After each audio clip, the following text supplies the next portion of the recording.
खुदावंद के ज़िंदा और जलाली और कादिर नाम में आप सब लोगों को सलाम। आज हम खुदावंद के ज़िंदा कलाम में से पढ़ेंगे यूहन्ना की इंजील उसका 8 बाब और उसकी 12 आयात से कुछ आयात मैं आपके लिए पढ़ूंगी। यीशु ने फिर उनसे मुखातिब होकर कहा, दुनिया का नूर मैं हूँ। जो मेरी पैरवी करेगा वो अंधेरे में ना चलेगा बल्कि ज़िंदगी का नूर पाएगा। फरीसियों ने उससे कहा, तू अपनी गवाही आप देता है, तेरी गवाही सच्ची नहीं।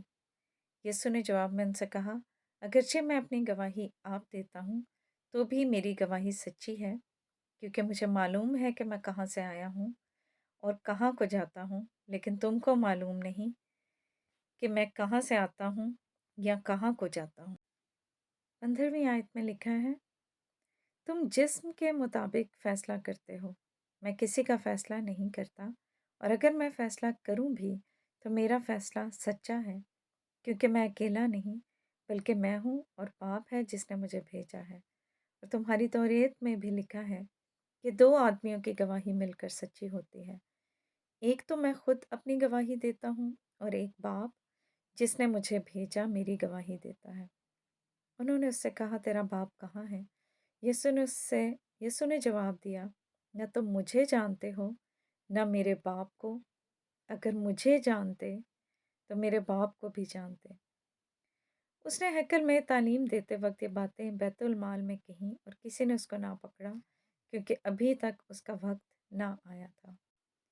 27वीं आयत में लिखा है, वह ना समझे कि हमसे बाप की निस्बत कहता है, यानी खुदा की निस्बत। बस यीशु ने कहा कि जब तुम इब्ने आदम को ऊंचे पर चढ़ाओगे तो जानोगे कि मैं वही हूँ और अपनी तरफ से कुछ नहीं करता, बल्कि जिस तरह बाप ने मुझे सिखाया उसी तरह ये बातें कहता हूँ। खुदावंद के कलाम के पढ़े और सुने जाने पर उसकी बरकत हो। आमीन।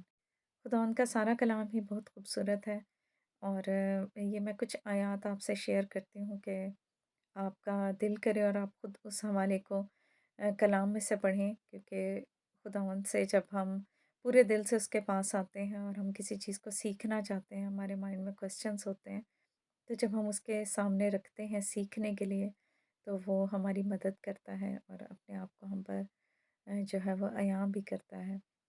तो खुदा उनके कलाम को ज़रूर पढ़ें और ये सारी इंजील को पढ़ें। 8वें चैप्टर की कुछ आयत मैंने पढ़ी हैं, इसको आप खुद भी पढ़िएगा और खुदावंद आप सबको इस कलाम के वसीला से बरकत बख्शे।